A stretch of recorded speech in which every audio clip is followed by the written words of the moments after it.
దూర తీరాలలో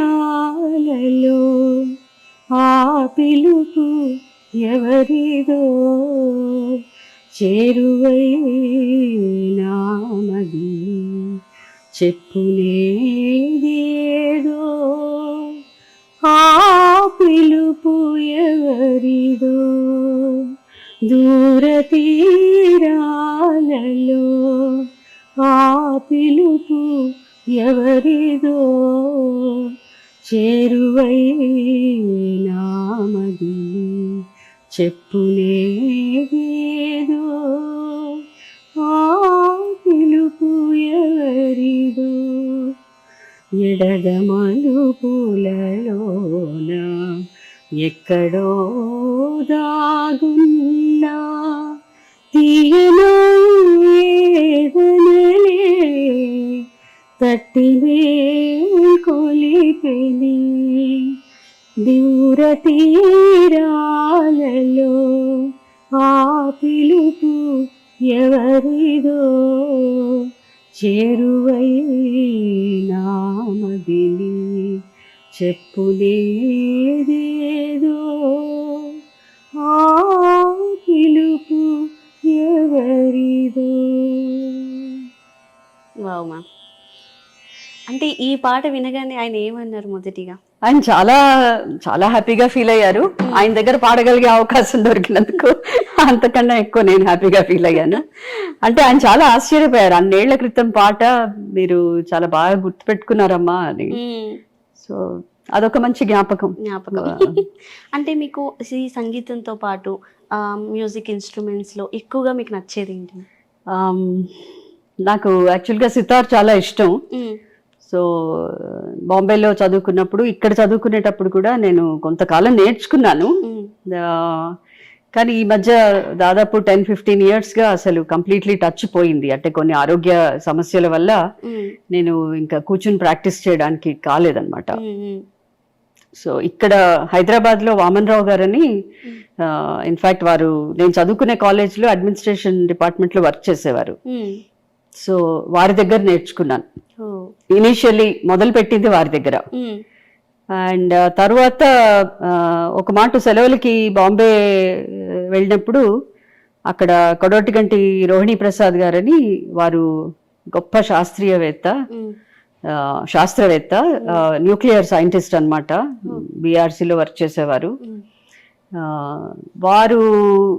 వారి ఇంటికి వెళ్ళడం జరిగింది మా బంధువులతో కలిసి. అప్పుడు వారి పరిచయం. ఆయన ఒక జీనియస్, సంగీతంలోనే కాదు, అంటే వారి సబ్జెక్ట్ న్యూక్లియర్ ఫిజిక్సే కాకుండా సంగీతంలో కూడా ఆయన జీనియస్. ఆయన సితార్ వాయించేవారు, పాడేవారు, కంపోజ్ చేసేవారు, పాటలు రాస్తారు, పాటలు కంపోజ్ చేస్తారు, సితార్ వాయిస్తారు, కీబోర్డ్ వాయిస్తారు. సింగిల్ హ్యాండెడ్ గా కంప్లీట్ ఆర్కెస్ట్రా ప్రోగ్రామ్ ని కండక్ట్ చేసేయగలిగేవారు వారు. సో వారి పరిచయం అయిన తర్వాత నేను వారి దగ్గర సితార్ నేర్చుకోవడం మళ్ళీ స్టార్ట్ చేశాను బాంబేలో ఉన్నప్పుడు.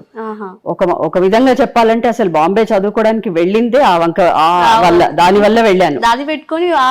మన పోస్ట్ గ్రాడ్యుయేషన్ చదువుకోవడానికి బాంబేకి అందుకు వెళ్ళాను. ఇక్కడ మా ఎంఎస్సీలో సీట్ వచ్చినా కూడా ఇది వద్దని చెప్పి నేను అక్కడికి వెళ్ళాను.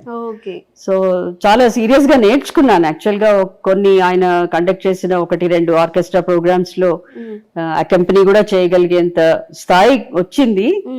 అండ్ వారు గాంధీరావు మహావిద్యాలయ పరీక్షలకు కూడా పంపించారు. సో అవి కూడా కొన్ని పరీక్షలు పాస్ అవడం జరిగింది. వచ్చాక ట్రై చేశాను ఇక్కడ.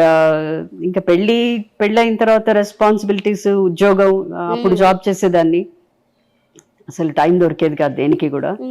అంటే ఇంటి బాధ్యతలు, వృత్తిరీత్యా బాధ్యతలు, వాటితోటి ఏమాత్రం టైం కుదిరేది కాదు. సో అలాగా అది గ్యాప్ వచ్చింది. మళ్ళీ కొంత తేరుకుని ఆ రెస్పాన్సిబిలిటీస్ అన్ని ఒక గాడిన పడిన తర్వాత మళ్ళీ మొదలు పెట్టాను అనమాట. ఇక్కడ బషీర్ ఖాన్ సాహెబ్ గారని, వారు మంచి విద్వాంసులు, సితార్ విద్వాంసులు. వారి అబ్బాయి ఇర్ఫాన్ ఖాన్ అని ఆయన దగ్గర. సో పాపం ఆయన ఇర్ఫాన్ వారు ఇంటికి వచ్చి చెప్పేవారు యాక్చువల్లీ. బట్ ఆ తర్వాత మళ్ళీ ఏవో హెల్త్ ఇష్యూస్ వచ్చాయి. సో మళ్ళీ మూలన పడిందా. దాన్ని మళ్ళీ మొదలు పెడదాం, మళ్ళీ ఆ మూల నుంచి తీసి మళ్ళీ ఉంది ఆ ఆలోచన ఉంది.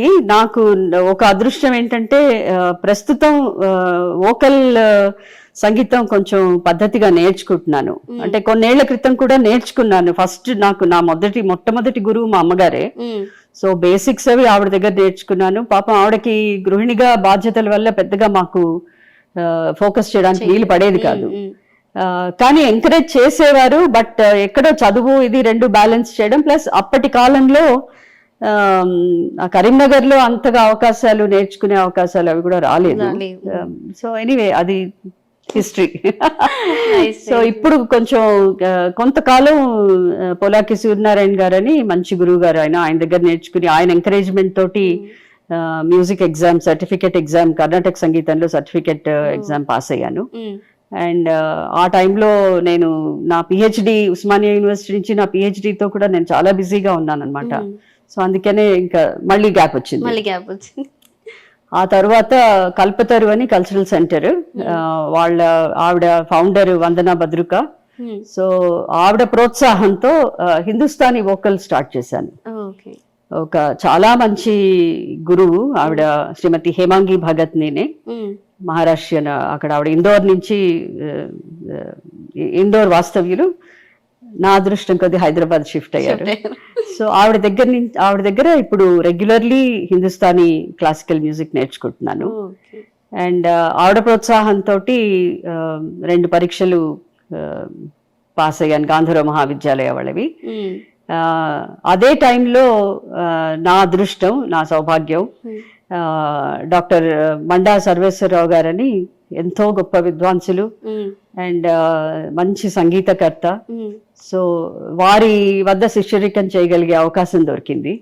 సో వారి దగ్గర లలిత సంగీతం మెయిన్ గా నేర్చుకుంటూ కొంచెం భక్తి సంగీతం అండ్ కొంత శాస్త్రీయ సంగీతం కూడా చెప్తారు, ఇంక్లూడ్ చేస్తారు ఈ క్లాసెస్ లో. ఎందుకంటే శాస్త్రీయ సంగీతం నేర్చుకున్నప్పుడే మిగిలినవి ఏమన్నా కొంచెం సరిగ్గా పాడగలరు.